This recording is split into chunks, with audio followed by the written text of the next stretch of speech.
سلام دوستان، ارز پای نتورک کلاهبرداری نیست، ولی امروز اومدم کلاهبرداری رو بهتون معرفی کنم توی یوتیوب فارسی زبان که متوجه بشین که با چه افرادی سر کار داریم.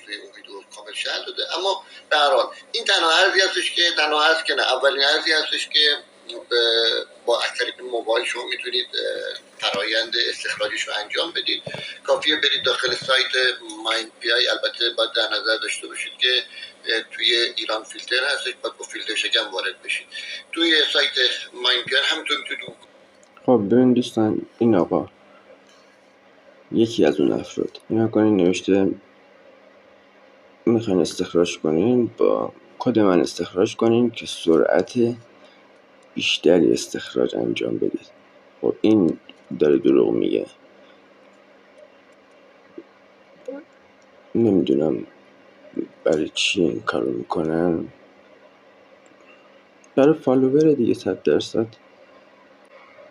به گوگل پلی و اپ استور اپلیکیشنش رو دانلود بکنید و از طریق اون اپلیکیشن تمام مراحلتون رو جلو ببرید. علاوه بر این وقتی که داخل این سایت رفتید و خب ببینید اینجا الان اینجا چیزی که نوشته با این چیزی که میخواد بگه اصلا کلا متفاوته با هم دیگه.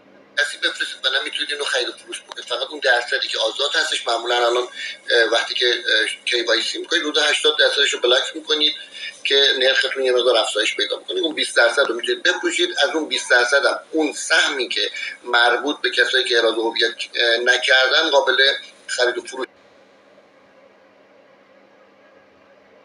حالا بریم سراغ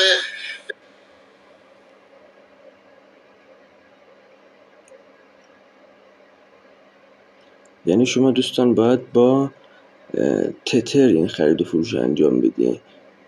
اون پایی که اونجا هست اصلا هیچ ارزشی نداره و قبلش میگه که آقا پای رو اگه کسایی که احراز هویت کردن میتونن اینجوری کنن، احراز هویت نکردن نمیتونن اینجوری کنن.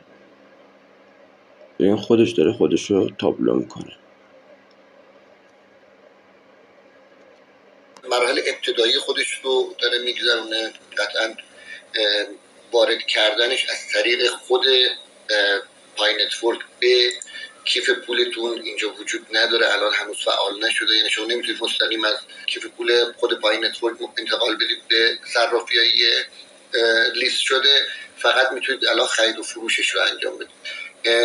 به حال دارن تلاششون رو میکنن تیمش که وارد این مرحله دوم بشن، یعنی علاوه بر اینکه حالا لیست رسما. پس این پای با اون پای فرق میکنه. این پایی که توی صرافیه اصلا هیچ ربطی به این پای نداره دوستان و دیگه حالا خودتون میدونین داستان چیه. پایینش نوشته I am ready. ما کار با این دوتا نداریم. این بالا توضیح داده که شما گوشی رو به این صورت بگیرید. این پایین گوشی رو مثلا با این زاویه نگیرید. توضیحات لازمه و سعی کنید آدرس فامیل و بیشتر عکس. این آقا هم که اومده KYC رو یاد میده دوستان. میگه که حتما KYC کنین و اگه خواستین من کسی رو دارم که بهتون معرفی کنم که براتون پولی بهش بدین و جعلی براتون KYC کنه. دوستان اصلا KYC نکنین. این پای به اون پای تو صرافی هیچ ربطی نداره.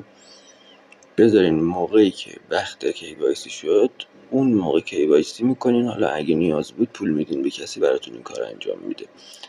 اگرم که مدارک دارین الان بکنین چه بهتر، ولی گول این حرفا رو نخورین. هنوز داخل پای نتورک ثبت نام نکردین، من لینک خودم رو داخل کامنت اول پین میکنم. ثبت نامتون رو حتما انجام بدین.